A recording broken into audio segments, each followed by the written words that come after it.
lights out. Hello everybody, hope you had a good lunch. My name is Edo coming from the Puzzle team, and we are into the last two panels presentation of this smart part of the conference. So stick with us, and after that we have the final night, and I think it's gonna be crazy. For this panel called Content Creation Revolution, we're gonna talk about, of course, TikTok. I heard TikTok on every other panel till now, so of course we're gonna do it again. But first I wanted to give a word or two to every single person sitting here with me, to say who they are, what they work, and how did they manage to get here. Here meaning music business and Skopje. We can start with Srna. Okay, hi, my name is Srna. I have a digital company only for music and for all other businesses. We end up in the music business randomly and because we love music. So we work politics, other advertising, and we end up for music, and the inspiration was that we like data. So we want to use the data also like in politics and in music to help the artists so they can grow. So that's the story. It's nice. I'm from Czech Republic. We also don't have data. So we are trying to always find some funding for getting the data about the music scene. But anyway, I'm representing Soundcheck, which is Czech Music Export Office. And I know this event for ages. And finally, I got a chance to come because my colleague is somewhere else. Otherwise, he would be here, Martin Nara, you might know him well. Okay. Good that you're here. Hi, I'm Szilvia. I'm from Hungary. I'm representing Hangvető. Before starting in the music business, nearly for a decade, I've been working for the biggest Hungarian news site. So I guess that's why I'm here, because Login just asked me last minute. Usual, but I'm looking forward to this conversation that we're gonna have. Hello everyone, I'm Mirko. I'm from Croatia and I'm here to represent Croatian Music Export Office. We move Music Croatia. I started as a drummer, I think 2008, 2007, 8, I don't know, and booking agent, and I started to promote some bands and my own band. I don't know, I work in PR relations for 5-6 years, so that's my story.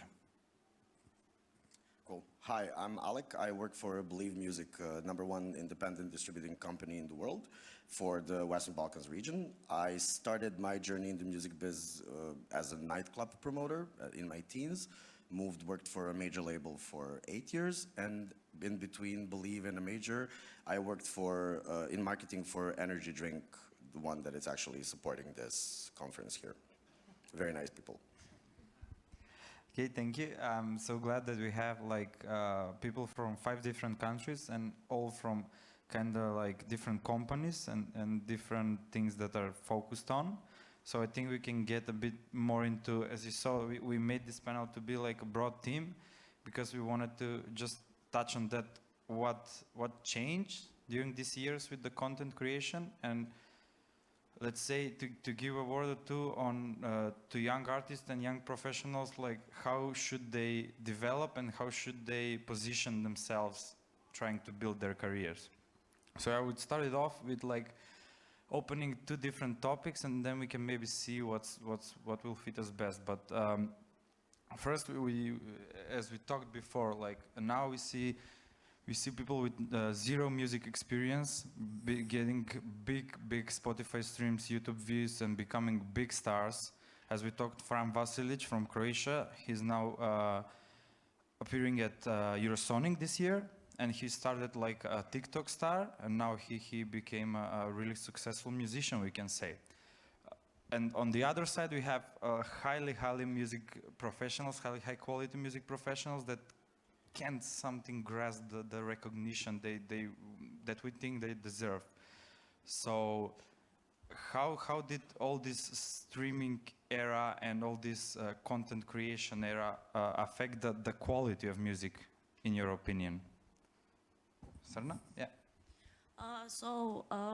I don't think that all the songs that are hits on TikToks, I think they're from established stars.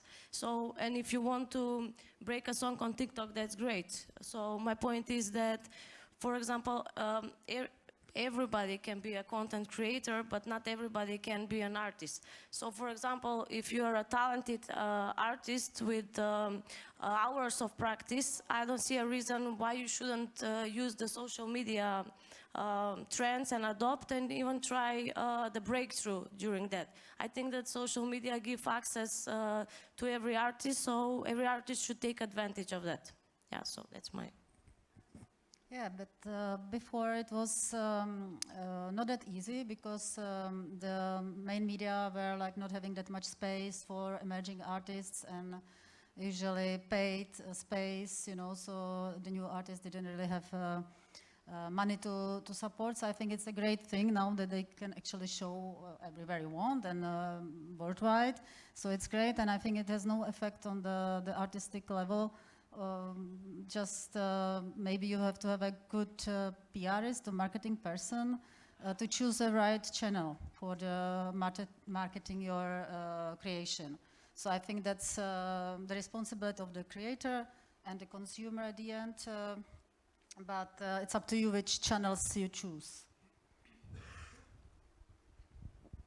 Yeah, I totally agree. I mean, I wouldn't see TikTok or these, let's say, new platforms are a threat to good artists or musicians or music itself. It's just you need to know what you, which audience you want to reach, and you need to find the right channel for that. And in a way, my answer would be it didn't affect the music. And before we started the official part of this conversation, we just were like in total agreement that those, let's say, stars who have these really like shooting star careers on TikTok, they're not there as musicians, they're there as entertainers. And TikTok is a platform for people who want to be entertained. And I think for those, this generation who's the main user base of TikTok, is one of the most important things is to be able to relate to the thing that is happening there. And of course, it's really hard to relate to, I don't know, Keith Jarrett or some really, really huge musicians that you think they are your heroes, and you couldn't even, you know, kiss their foot even if you practice for hours, for long years. So it's a different kind of concept, it's a different kind of thing. It's not a threat, you just, it's a possibility, an asset for you if you know how to use it. Yeah, I totally agree with Szilvia and Monika. I think the most thing of social media or some streaming platforms that you know your target audience that you said, it's so important because you lose time and money and resources for, then you can relocate on your audience. You must know what audience you are reaching out and what do you want with your music or your TikToks or Instagram stories, whatever. I agree with all of you. What I have to point out is this is not the first time in our recent digital history that this is happening, or analog history as well. What I think, I'm an avid TikTok user. I love TikTok. I haven't been on TikTok for 3 days and I'm already starting to lose my mind. So I think TikTok sort of democratized the entire way for you to promote your music, or for something that happened before to come back into, for example, Rasputin by ABBA, and a lot of tracks from the past, from the back catalog that were sort of dormant, are now getting a new traction, even running up that hill with Stranger Things and then moving on to TikTok. I think it's really interesting. What I think is the problem is because majors, and not just majors, everybody, it's very hard to do a campaign on TikTok. It's hard to crack. It was also something that was on Vine as well. And you had a lot of musicians on Vine blowing up. We weren't involved in the streaming our markets. We were somewhere stuck between formats at the time. But now, when you sort of look back into history, the only artist that came from Vine was actually Shawn Mendes. He started his career as a Vine 7-second artist. So we have to wait for a bit to see historically what will stick, because it's just Shawn Mendes, and all the other artists that were peaking at the time, they either are not relevant anymore or they stop their music careers. Yeah, thank you. That's why we thought that this topic is important, because the term you coined, democratize, it basically means that now there is not this filter of music professionals that sometimes can be very biased. Nepotism, definitely. So now everybody is on the front page. It doesn't matter. You saw in the mails, you said that you will talk about algorithms. Yeah, a drinking game. Definitely, yeah. But definitely, like, everybody is in the spotlight and can be in the spotlight and can get their attention if they deserve it. Absolutely. So Srna mentioned, like, everybody can be influencer. So why won't the artists be influencers? But the question I'll ask is, like, do they have to be influencers? Do they have to be more than just musicians? I said not influencers. My point was content creators. Content creators. Like it's a difference, yeah. So do they have to be content creators in order to become successful as musicians? Yeah, but it's also not a new thing. They had to be content creators like 20 years ago. To get engaged with the audience, yes, I mean, yeah.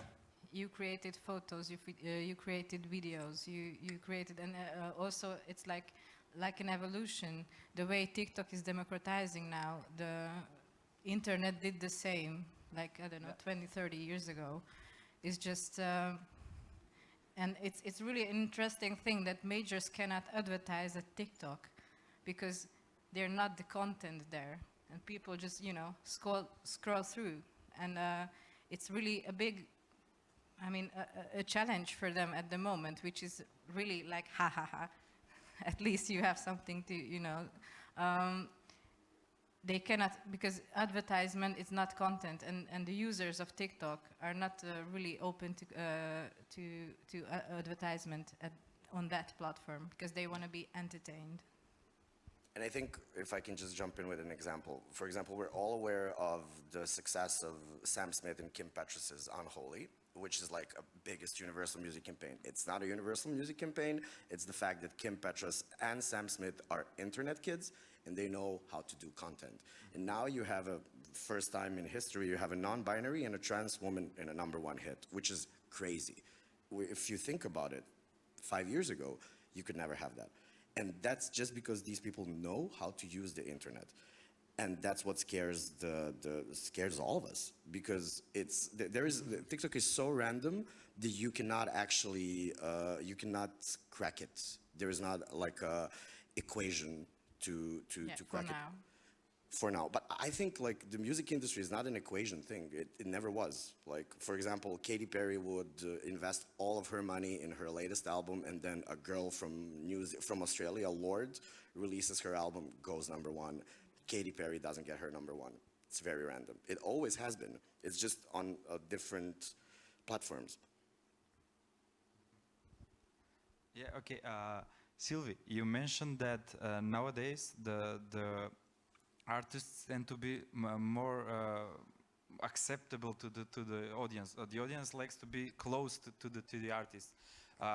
In my opinion, in the past, that there was this distinction, like, you know, that they're the artists, they're the stars, and we are like, ooh, they're the stars, and we are the ordinary people just going through art. And now with this content creation era, we have the opportunity of seeing, I don't know, the artists in their home environment sitting and eating lunch, or they're shopping, grocery shopping, and we see Billie Eilish going around, you know? So do you think, all of you, do you think it's like a positive thing that now the artists are like more down to earth and not just like some gods that are going above us all?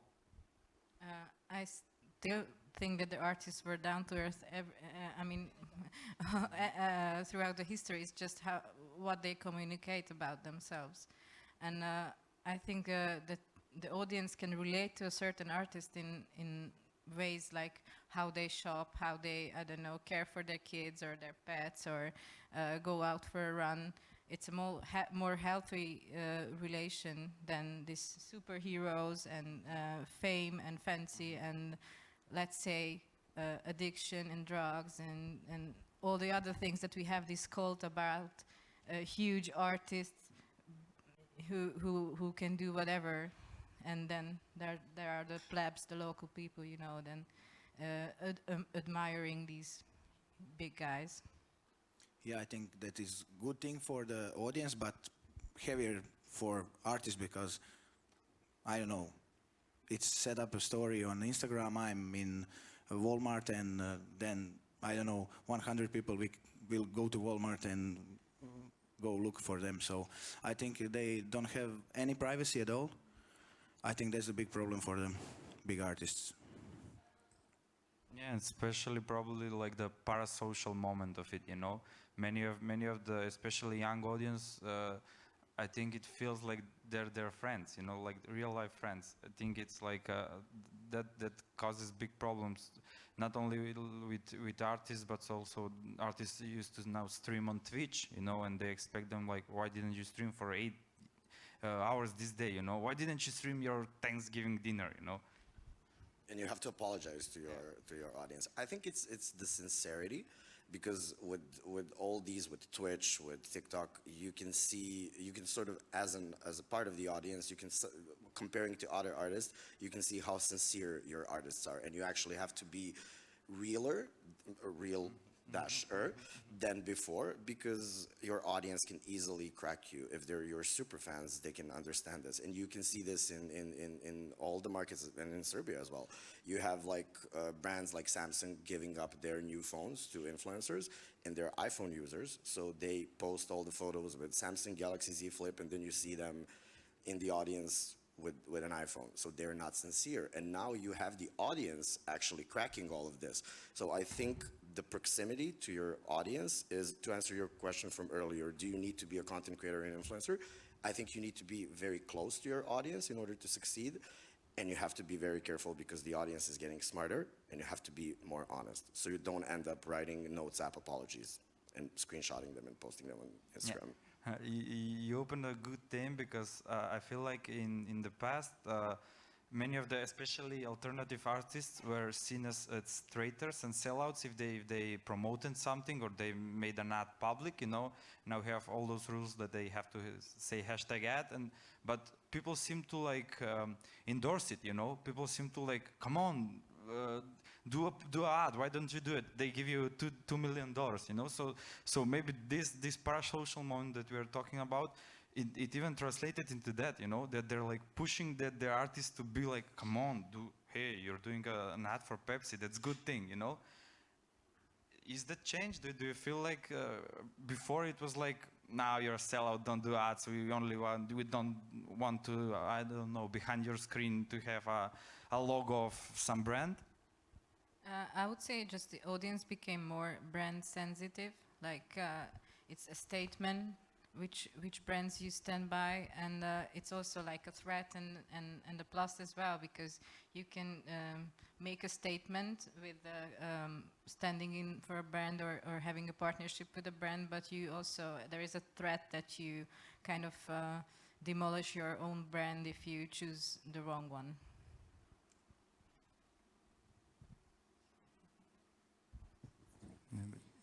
Yeah, we all agree. Okay, another topic we like to get onto was shortening the span of the content. There are some researchers that, I don't know, the millennials or the Gen Z have like, I don't know, 7 seconds of attention span, you know, and they used to now getting back to Vine and now TikTok. They like to see it now and here, you know. They don't have time. So how did it affect music? Do you need to have a special intro so we can get the youngsters to listen to the whole song? Yeah, we had, I don't know, in 70s or 80s, we have songs 7 to 8 minutes, 10 minutes. Now you have song 1.5 minutes to 2.5 minutes. So retention is so down, yeah. So I don't know. From my perspective, I have like 1 minute to 2 minutes that I can watch it, but I don't know, it's go lower and lower. I don't know what is happening because everything is so quick. We live in a quick world, so I think it must be just scrolling, and that's the bad thing of this, yeah.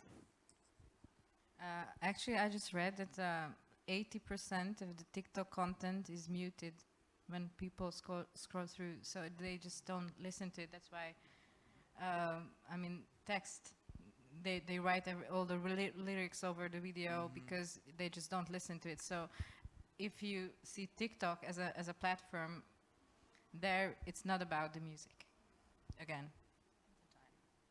Yeah, I just want to add something because the attention span is really short, and for example, because we are doing YouTube ads, and you have a chance to promote the first 5 seconds, and this is like 5 years ago, but it's the only chance that you can catch you can grab the listeners' this attention and hold it. And maybe YouTube is better example for music, and TikTok, yeah, I agree, it's not the best. Alek and Srna, what does the data say? Like, how do people listen to music now? No, they skip to the. I think we're all pandering the audience. I think we don't think of them too much. Yes, they use TikTok, but I don't think they want to listen to a 2-minute song, because when you like one of the songs that blew up on TikTok, which is Tiesto and Charlie XCX, I think, Hot in It. It was like the snippet was 60 seconds, and then they released the song, and it's 2 minutes. And the first reaction on, like, if you go on YouTube, why the hell is this 2 minutes? Tiesto is an electronic music artist, famously known for a 5+ minute song. So I think we're all actively pandering the audience. I don't think this is something the audience wants. I think this is what we think they want. And the whole attention span, when you go back to the TV era and the remote, how much time did you spend on a TV channel before you flick it? 2 seconds. So I don't think this is new as well. I think we're just actively pandering the audience, thinking that this is what they want. I don't think. The data shows that statistically most of the new songs released are 2 minutes, yada, yada, yada. I think radio stations love this, but I don't think we know the data. And of course, it's easier if, as an artist, to do a 2-minute song, and then if a person repeats your song for 20 minutes, it's 10 streams, and if it was 5, it's 4 streams. So it works in their favor as well. But I don't think we know the answer to this question. Okay, so I would turn it now more locally, because we come for all 5, I excluded, come from different countries. Can you tell me a bit more, how is it in your country? You have experience in like news sites, and how does the word go through, you know? How does the news reach the audience in your country, especially? Because we are like all close to here, you know, let's say Western Balkans. So does it have differences between Croatia and Serbia? What do people watch most? Instagram, Facebook, TikTok? I think in Serbia, TikTok is really blowing up, and you can already see some of the artists who are benefiting from this, like Tam, a universal music artist who had a breakthrough hit with Jad, and then used it for another hit, and so on and so on. But I still think we're in the early stages of this. Statistically, it always takes Croatia a bit longer to jump on a train. We're always like Serbia's Twitter, then Croatia jumps on it, so it's always a bit of a delay if you look back in time. But I think because Serbia's music is so important in the diaspora, that's what I'm mostly focused on. I think some of the trap artists really know what they're doing, but and the audience and the way the jokes work on an international level, they're sort of coming down to Serbia, and it's starting to look exactly like the international formula to put a song up. So I think it's still too early to call, but you can do a massive hit on TikTok in Serbia, and Instagram is still huge. I agree with Alek, but I think then in Croatia it's TikTok is blowing, but Instagram is number 1. Yeah, because we always stuck on one thing for years. So it was like Facebook till 5 years or 4 or 5 years. Now it's Instagram, but I think that people, they in Croatia, they don't use streaming platforms, except, I don't know, like 20% of population, so it's small amount of streaming platform per purchase of streaming platforms and listening on them. But I think that YouTube is number one in Croatia because it's free. You have ads, but it's okay. You skip it like, if not skippable of 15 seconds, I will go crazy. So I think that it's a huge problem because in Croatia they all think that must have all the social media platforms, all the streaming platforms. So I don't know. You must pick one or two and get used to use them, know better how to use them. But I think in future it will be better for some Croatian artists abroad. They're looking to work abroad. So. Hungary being a pretty small market, Hungary is 10 million people, it's a unique language, like that's why it's a small market. I don't have the up-to-date data on which is the high-ranking social platform regarding music, but I would say for sure YouTube. But before going into that, there in Hungary is, I don't know how special is that, but there is a huge gap between the mainstream media and underground, or let's say private-owned media, and also a huge gap between regarding budget, the mainstream music and like not so mainstream, let's say underground music. So in a way, if you're not mainstream, you don't have the budget to go to the big media, so you need to get clever, and those solutions are sometimes like these guerrilla solutions which make the big one, the big hit, the big breakthrough, because they need to be clever, they need to be creative. So and then you say, okay, of course YouTube, of course Spotify is pretty I mean it's doing good in Hungary. It's just it's not the question of which platform you use, it's the question how you package your content and your message. Yeah, in Czech Republic is pretty much the same as in Hungary. Just as an export office, we are really running a lots of workshops how to use all the platforms and stuff, and Spotify is now really like like the main focus that everyone wants to learn how to get there and what tools to use and so on. So I think that's the one which is like now, because YouTube was there for really long, but Spotify is now really hype, I think. But I don't know the numbers as well because we don't have the research data. Well, I don't know. So in Macedonia we are 1.9 million, so we're so small market. I'm talking online people. I actually have the data for Macedonia, and Facebook is most used platform. Then it's Instagram, of course. Facebook here in Macedonia have like 1.8 million people, and Instagram have 500,000. So it's big difference. Instagram is growing, and also TikTok is growing.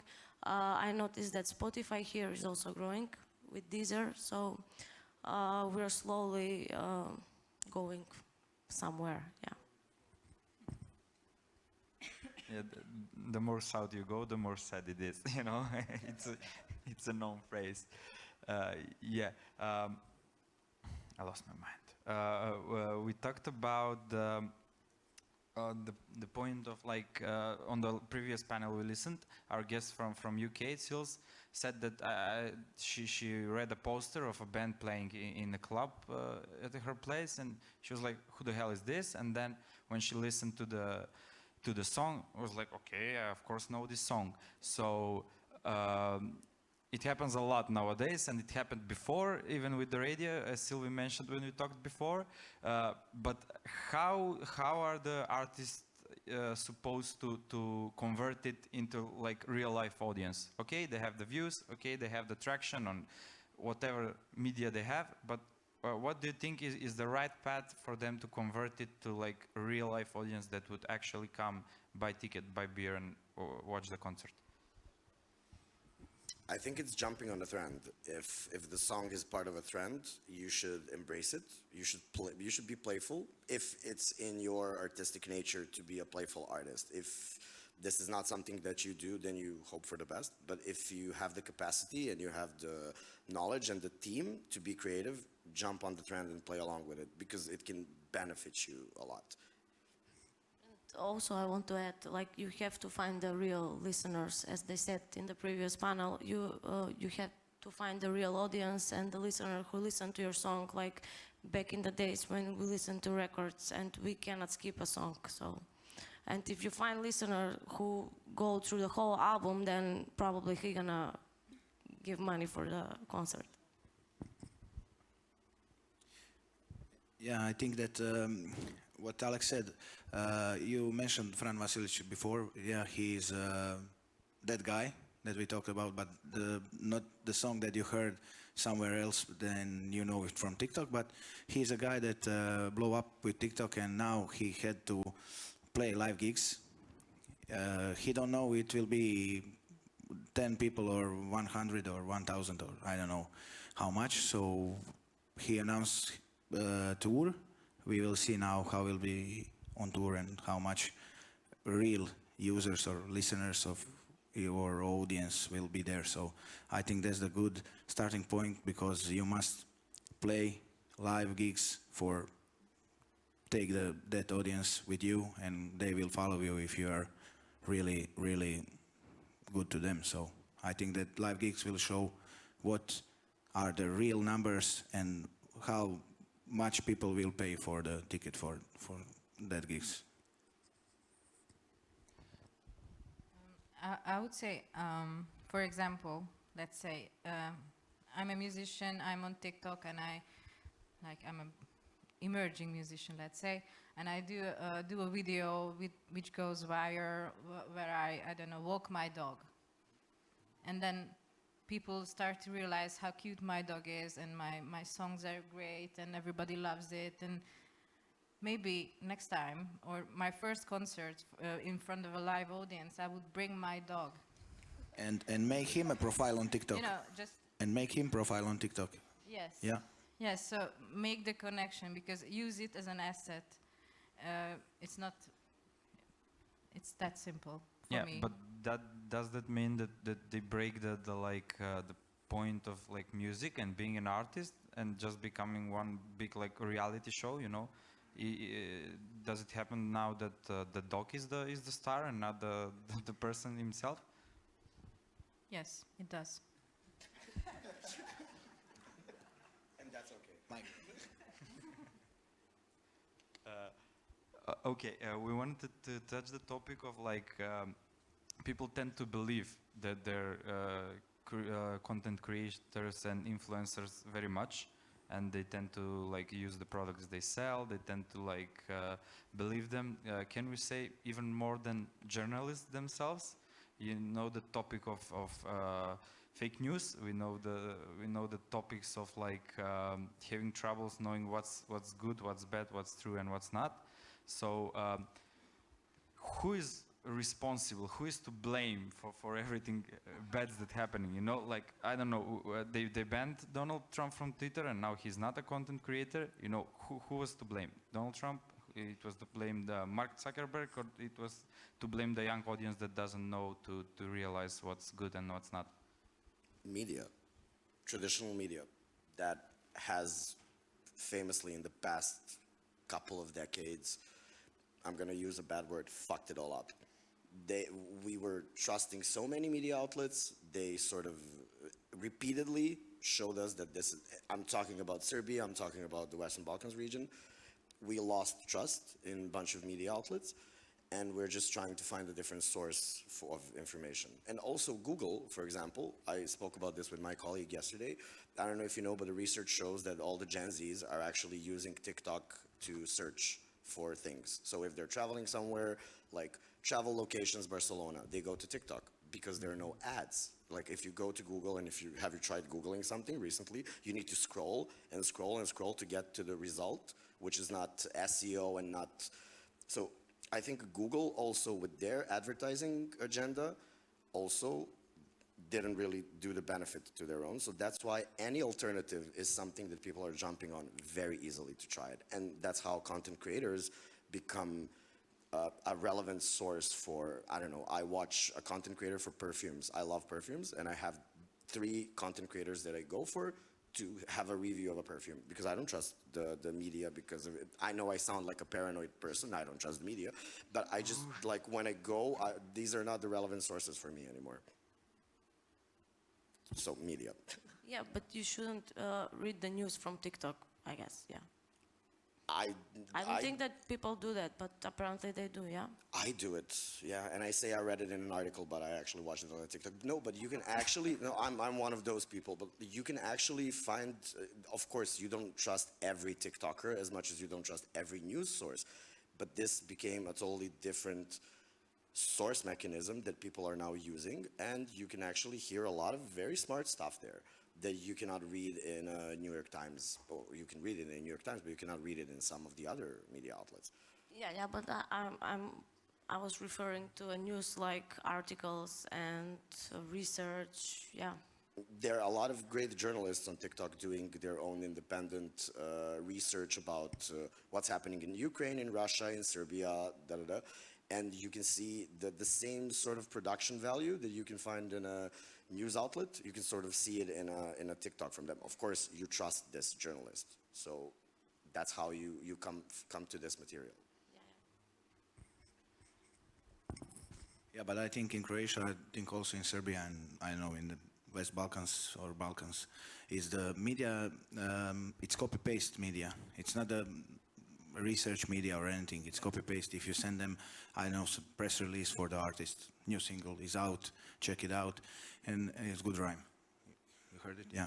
I think that is copy-paste media, and that's the main problem. If some major media had a post with, I don't know, Alek is leaving Believe, and they will all copy-paste it because they never researched about it. They just copy-paste it, and that's a big problem, I think, in Balkan, and especially in Croatia. Partially, I agree, but I really need to defend some of these media outlets because, I mean, being in small markets as these countries we are from, having competitors as Facebook and Google, I mean, you can try. And even if you have like some journalists who, you know, do the things the old way, like call the musician, ask real questions and not just copy paste what the PR person send them. Those interviews or those articles won't be the most read ones. I mean, there's always like a niche market for this kind of content, and in those countries and those markets where the size of like ours, it's just not sustainable to have like for every topic a journalist like that and put the effort and the work into that. Of course, it's different with New York Times or I don't know, BBC, but in Hungary, we like, I know all the journalists. It's not because I'm just a big hit. It's no, I know all the journalists who really like take the effort to write about an album, who actually listen to an album and then write about it. I agree with you, but like, for example, in Serbia, I know many of brilliant journalists because I actually worked in PR before joining Believe. But unfortunately, the systems that they're in are forbidding them to do this. So they're pushed to do sandwich reports or something which is completely irrelevant and not close to them. So that's why we revert back to the blog period of time. Yeah, but why is the system pushing it? Because it's not efficient what they're doing, because all the 100 people who will read that well-written article already knew about the song or about the album. So of course the media owner says you should do like 10 times the work. At that time you complete this really fine article read by 100 people. But we still have some printed media trying to survive, trying to do the best. They are respected, you know, so it's more like if you are in, that it's a kind of prestige thing. Because, yeah, sorry? Yeah, full moon, I have to tell, yes. So, yes, there are still like people trying to do this job the old way, and it has the value as well. So, but it's hard for them, of course. And do the traditional media know how to get in touch with the times?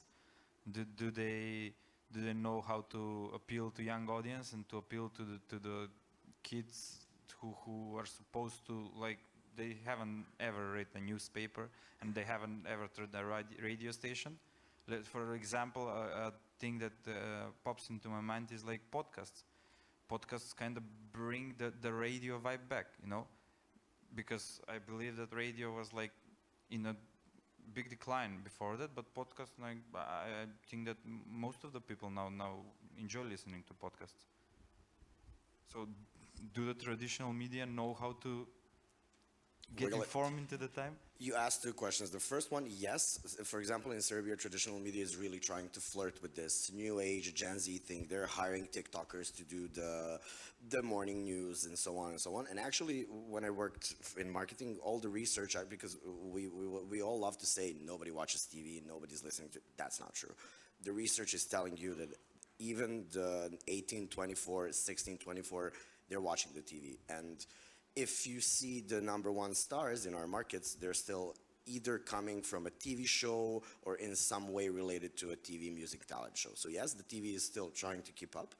And the podcasts, like I was doing with my colleague yesterday, a panel on Pandemonium Radio from Macedonia, and they were telling how they do a podcast and they do playlists. So actually what we used to know as radio, which is the spoken word and music, is now deconstructed into two. So podcasts and playlists. We have a very good example in Serbia with the Agilast podcast that has an insane number of listening, or rather watching, from 0 to 100, which we know is not the case even in the music. People skip the video halfway there. So I think what we used to love about the radio is transforming into these two new formats, and that's not necessarily a bad thing. It means that we're figuring out a way to keep what we used to like and what works. Sorry? To survive. To survive, exactly. And when we were at Agilast, Galeb started from a very traditional media, you know, and he flew with the times, you know. So maybe it's a point that it's not about the media, it's about the person behind, you know.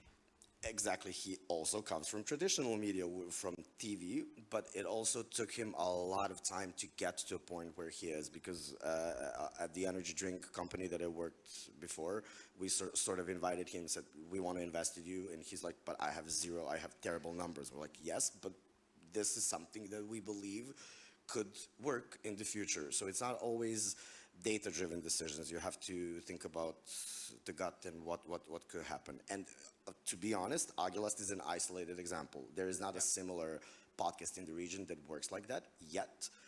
We'll stand to see what happens in the future. And now everybody has a podcast and their mom. So, you know. Yeah, in Croatia we have a podcast incubator, so it's famous, not like his one, but it's famous in Croatia. But they are not working only with artists; they work with all genres of people. So I think it's good way to see some people joking around or telling their stories. But traditional media, you said in Croatia, is you must be on TV or you must be a star abroad, then you will be famous in Croatia. That's the problem in Croatia, but you have your own problem with that, so you know. In Hungary, I would say those platforms who are living from the market, like not state-owned or funded by the state, need to go with the flow. Otherwise, they just, you know, go bankrupt because the audience is dying out. I mean, that's so simple. And a really good example is there's one news platform which started as like 10 really seasoned journalists coming from another news site, and they started just writing news on a website. Now they have a publishing company which publishes books. They have like regular podcasts. They organize live events where they meet their audience. So it's a must if you say, and of course it's a huge difference when you compare the budget they're working with, the with the budget like the state-owned media is working with, it's like not even in one room, but the things that they achieve and the other one achieves, it's like also really, really different. Yes, in Czech Republic also even the national radio station has radio wave. It is also like for a young audience format, and they are also using the podcasts and all these other tools to actually attract the audience. It's really successful. I think it's the way. Yeah, here in Macedonia, we have podcasts, but they're more informative. It's not that much entertaining, so I hope that we're gonna follow your guys' examples. Okay, thank you. Time for questions. Do you have some questions? Can't see anything. There is a question. Do you have the mic? Yeah, just a second. Hi, I'm Burika. Can I not stand up or should I stand? Okay, yes. Thank you. I'm Burika. I come from a marketing agency division in Skopje. The question I want to ask all of you is regarding the topic that was with artists versus content creators.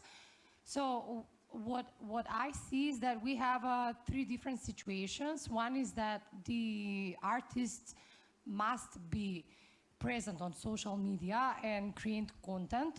On the other hand, we have artists who don't want to do that. We had a really big trend of artists who were publicly displaying their they were not really happy that their labels forced them to create content and to be present on TikTok especially. On the other hand, we have some with Unholy, which is a person who knows how to handle social media and social platforms, and he was really successful. And on the third hand, we have Ed Sheeran, a great artist who has almost no social media presence.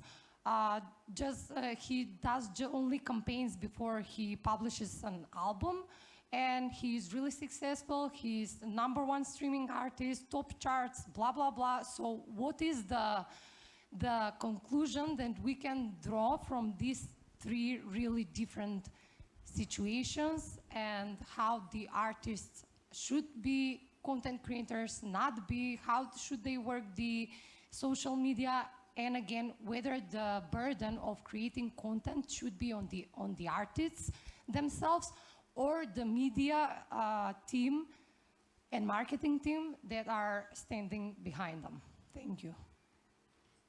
I will try. So about all the 3 situations, I'm more of a Ed Sheeran situation, because as an artist, you have to be present on social media. It's kind of a part of his job description. But I agree with you that the artist should have marketing media team behind the artist to help him and guide him, and nobody pushed the artist to do content every day or 5 stories per day. They just have to be present.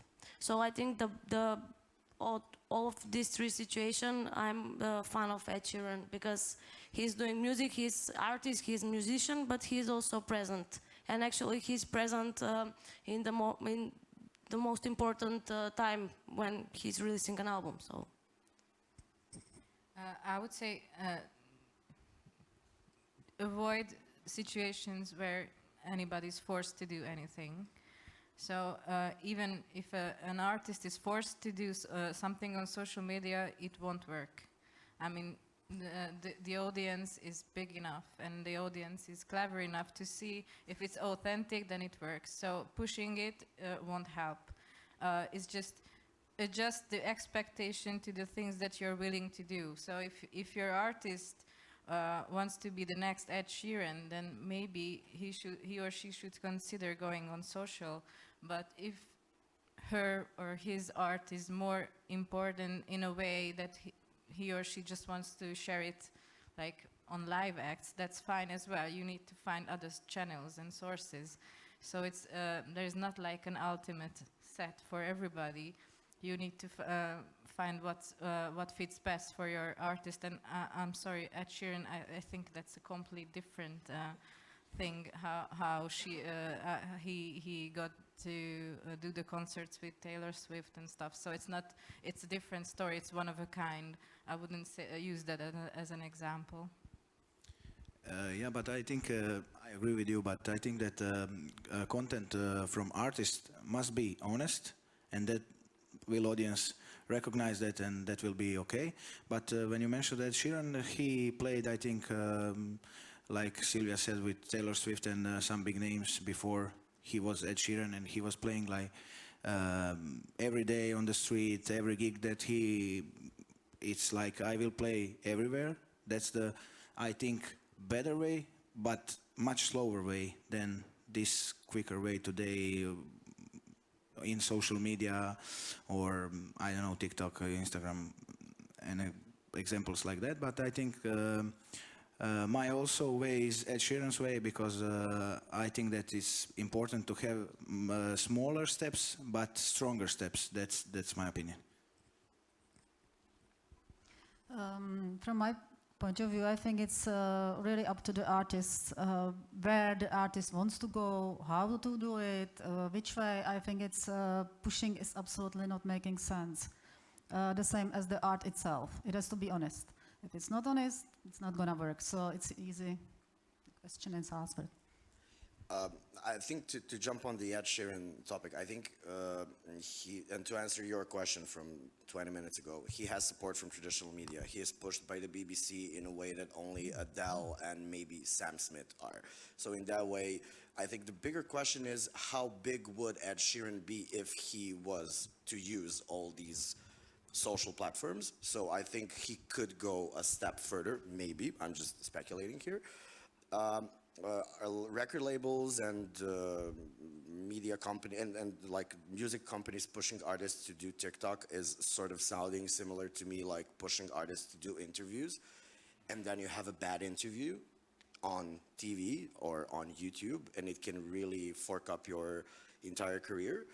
So and it's a question of you as an artist. Should you, if you're not willing to do all this to get closer to the audience, to be in the proximity of the audience, is a record deal with a label for you? Or you should be thinking of alternative ways, because record companies will always push, as they should, in marketing, because that's exactly what they do.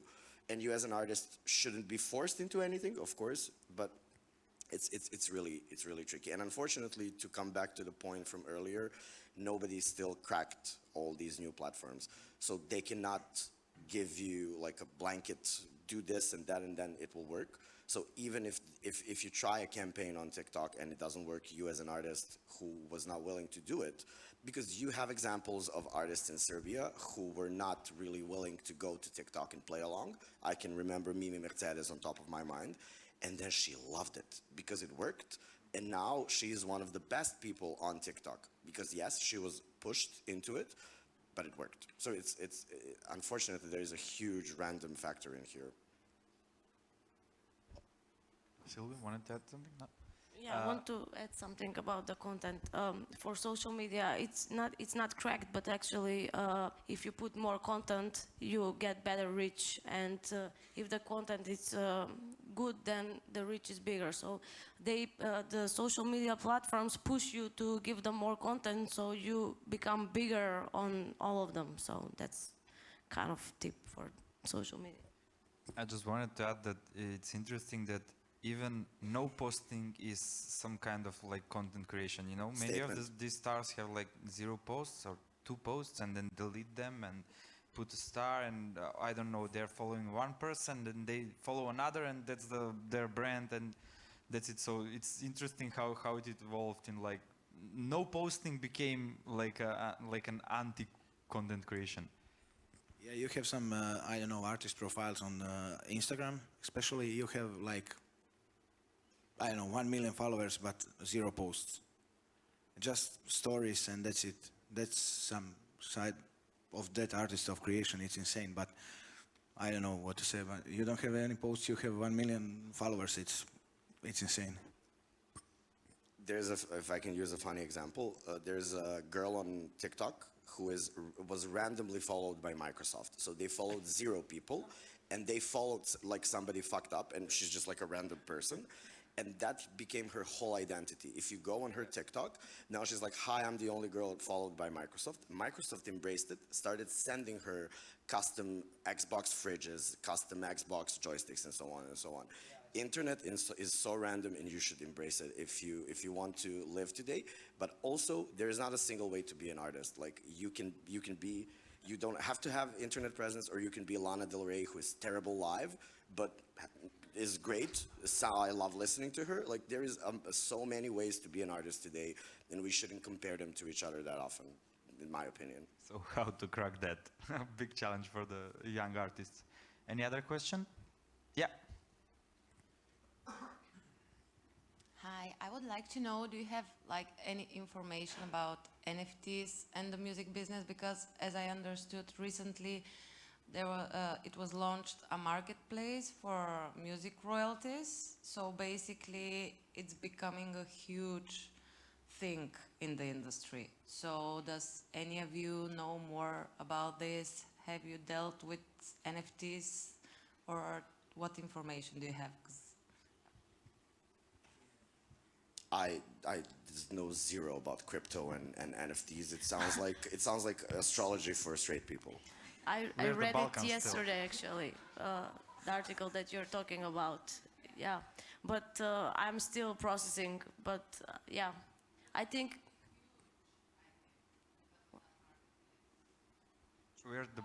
I didn't hear you. Sorry. It will be huge, yeah? Yeah, it will be huge, I think, in the next couple of years, because NFTs are becoming more and more like recognizable, and people search for it, and artists are starting to do like all kinds of arts in it. So, and it's really good stream of income, actually. I think it sounds like in the metaverse, you know, people are started to sell land, and companies started to sell property, and at the end everybody is saying, okay, we don't know what we are doing, we are just, you know, trying. And I have the same feeling about that it's sticky. I mean, if you're brave enough, go ahead. But the only thing which is certain, that nobody knows what they're doing, actually. Yeah, in Croatia it's like a different situation with NFTs, because they are like most likely in the IT sector. I saw it that way, so it will be, I think, first next in the music industry, but it's not so doable in Croatia for, I don't know, like USA or UK with NFTs. So I don't know what will be happening in future, but. Sorry if my previous answer was a bit dismissal. I'm just rethinking that I think, for example, Exit Festival did a really good campaign with a ticket for their sub-festival. I don't remember what it was called, but you could buy an NFT ticket, which like gives you this sort of an artwork and so on, but I really do not have a lot of information on this. I really think that I guess in like 2 years we will laugh at ourselves dismissing this, because it will probably become a huge thing, but I have 0 information on this. I'm trusting the other people to guide me through this. It's a good thing we're in the Balkans, and well, it gets to us. Somebody will understand it from Europe, and we'll then just like our royalties as such are not in the best place. So even NFT royalties, maybe they will push the regular royalties to sort of come up to par. So let's hope in a year. Yeah. I don't know that much about that.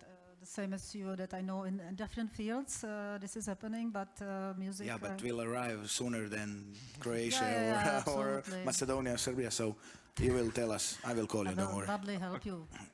Okay, just maybe one more quick question.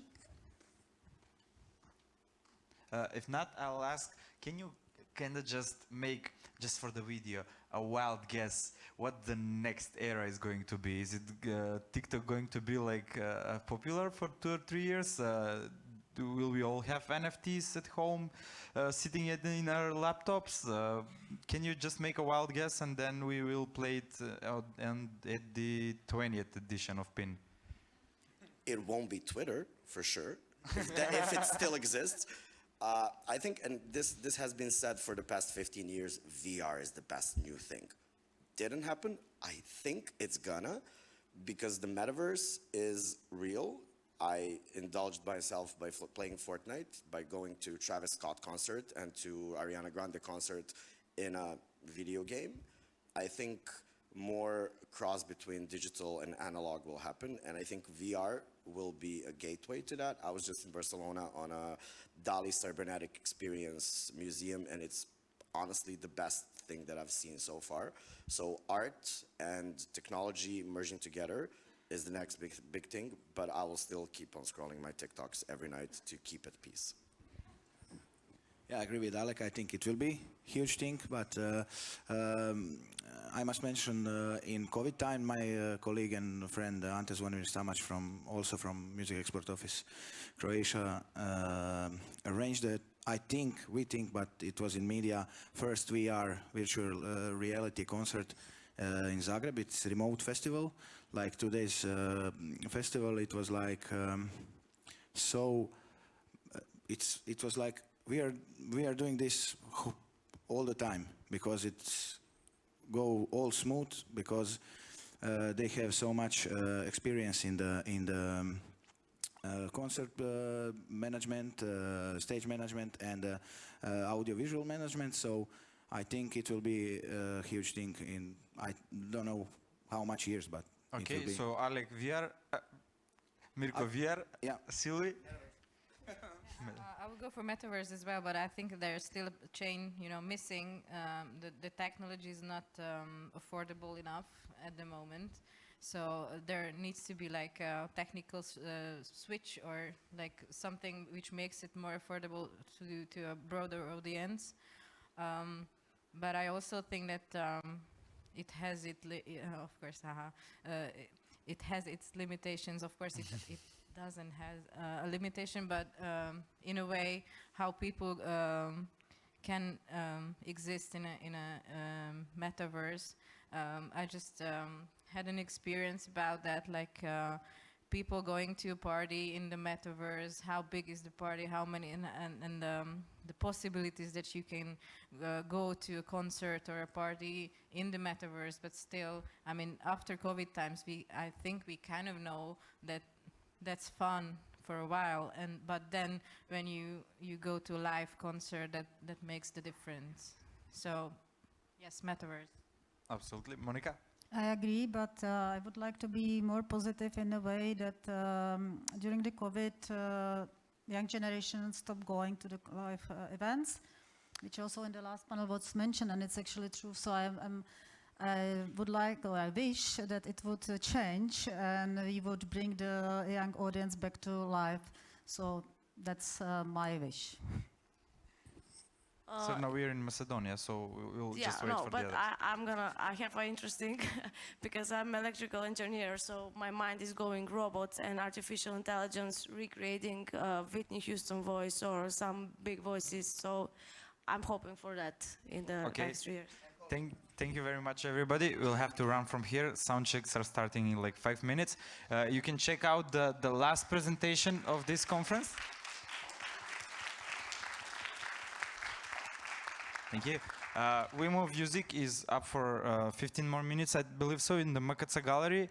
And no, it's done. And we're waiting you tonight to have fun and close it out with a never-ending day. Thank you very much.